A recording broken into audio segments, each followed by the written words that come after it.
여러분 좋은 아침입니다.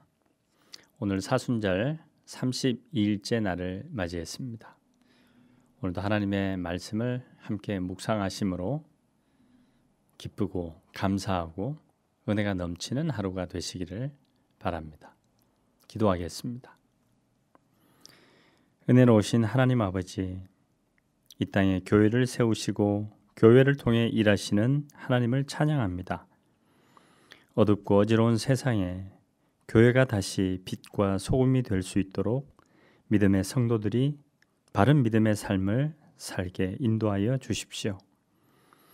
오늘도 말씀을 통해 주님의 음성을 듣게 하시고 말과 행함으로 하나님의 자녀임을 증명하는 귀하고 복된 하루가 되게 하여 주십시오. 예수님의 이름으로 기도합니다.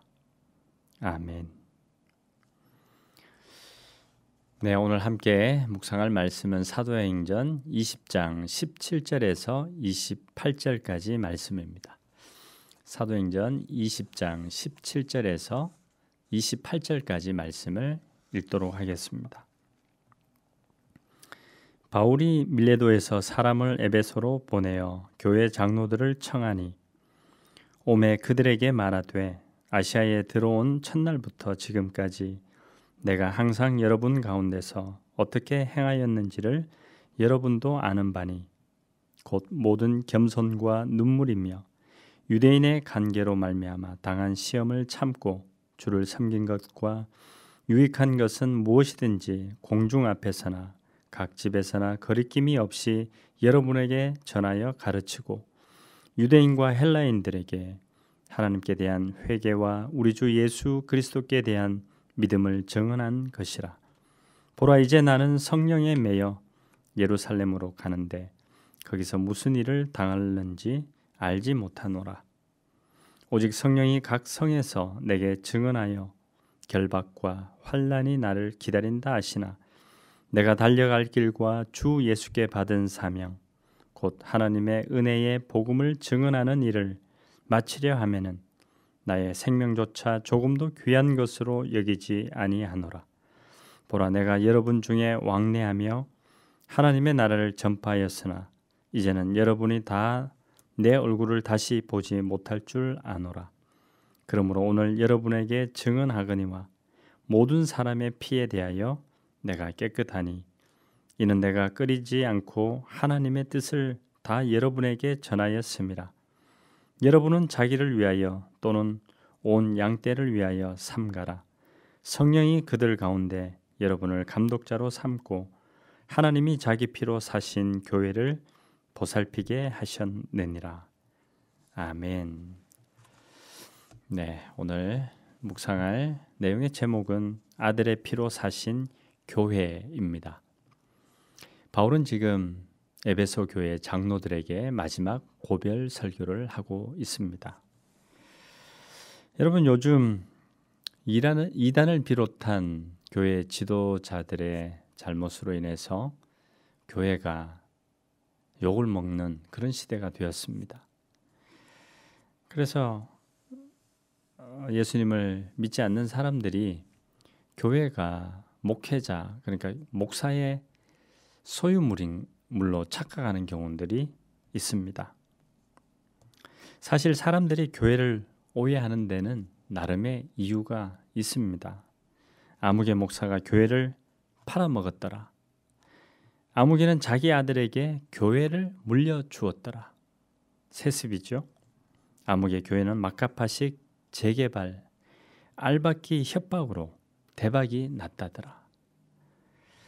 이런 뉴스가 공중파로 떠도는데 어떻게 사람들만 탓하겠습니까? 참 어려운 시대입니다. 교회가 누구 소유냐는 질문 자체가 참 아프지만 그러나 하나님 앞에서 그리고 교회 앞에서 우리는 피하지 말고 정면으로 다시 질문해야 합니다. 진짜 교회는 누구의 것일까요? 교회는 그리스 말로 에클레시아입니다. 여러분 많이 들어보셨죠? 부름을 받은 자, 에클레시아. 회중을 이야기합니다. 이 말은 복음서에는 거의 안 나오지만 사도행전은 24번이나 나옵니다. 사도행전은 교회의 책입니다. 사도행전 2장에 교회가 탄생하는 모습이 나오죠. 우리가 앞에서 살펴본 대로 믿음의 사람들을 함께 지내고 함께 나누고 함께 빵을 떼며 하나님을 찬양했습니다. 그때 하나님께서는 구원받은 사람을 날마다 더하여 주셨다고 합니다. 그런데 사도행전의 여러 사본은 여기서 구원받은 사람을 교회에 더하여 주셨다고 말합니다. 이 교회라는 말은 정말 중요합니다. 당시에 종교하면 무엇이 떠오를까요? 신전입니다. 신전이 곧 종교였습니다. 그런데 그리스도인들은 회중이라는 말인 에클레시아를 택했습니다. 에클레시아. 우리는 건물이 아니라 사람들이다. 이런 것이죠. 바울은 그리스의 거대한 신전들이 즐비한 고린도에 교회를 세우면서 더 분명히 했습니다.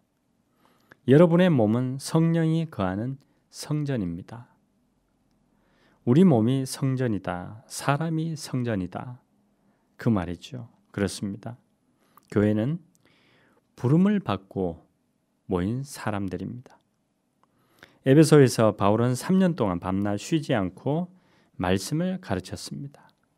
죽을 고비도 여러 번 넘기며 모든 것을 다 쏟아 부었습니다. 그렇게 세운 에베소 교회를 떠나면서 감독도 세우게 되었습니다. 교회가 든든히 선 것입니다. 그런데 이 에베소 교회는 누구의 것일까요? 교회를 개척하고 온몸으로 부흥시킨 사도 바울일까요? 아니면 양떼를 이끌 감독일까요? 장로들일까요? 하나님께서 자기 아들의 피로 사신 교회, 바울이 에베소 교회의 감독과 장로들에게 한 말입니다. 이제 예루살렘에 가면 바울은 체포되어 주님처럼 고난의 길을 가게 될 것입니다. 피눈물로 세운 에베소 교회를 떠나는 바울의 마음, 다시 돌아올 수 없다는 것을 아는 그 마음이 어떠했을까요? 바울은 감독과 장로들에게 간곡하게 오늘 당부합니다. 하나님께서 아들의 피로 사신 교회를 돌보라고 말입니다. 자기 자신을 잘 살피고 양떼를 돌보라고 말합니다. 그렇습니다. 하나님께서 아들의 피로 사신 교회를 누가 사유할 수 있단 말입니까? 양떼를 돌보는 자는 늑대보다 먼저 자기 자신을 살펴야 합니다. 저 역시 마찬가지로 개척교회, 우리 선한능력교회를 손수 인테리어하고 지금까지 왔습니다만 이 선한능력교회가 저의 교회가 결코 아닙니다. 교회는 그 어느 누구의 교회도 될 수 없는 것이 바로 하나님의 교회입니다. 여러분, 한 사람 한 사람이 오늘 주님이 임재하는 성전, 오늘 우리에게 적용하면 여러분 자신이 바로 교회라는 것입니다. 어느 교회 가니까 이런 문구가 있었습니다.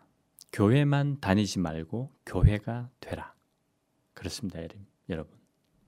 우리 자신이 교회라는 사실을 오늘 꼭 기억하시고 오늘 하루도 교회로서 오늘 하루 주어진 삶의 현장에서 하나님의 영광을, 하나님의 살아계심을 드러내는 그러한 교회로서의 여러분들의 삶이 되시기를 주의 이름으로 축원합니다. 기도하겠습니다. 주님, 우리를 부르셔서 주님의 몸된 교회가 되게 하시니 감사합니다. 우리는 주님의 피값으로 사신 교회를 사랑합니다. 우리 몸을 성령이 거하는 성전으로 세우게 하여 주십시오. 예수님의 이름으로 기도합니다. 아멘.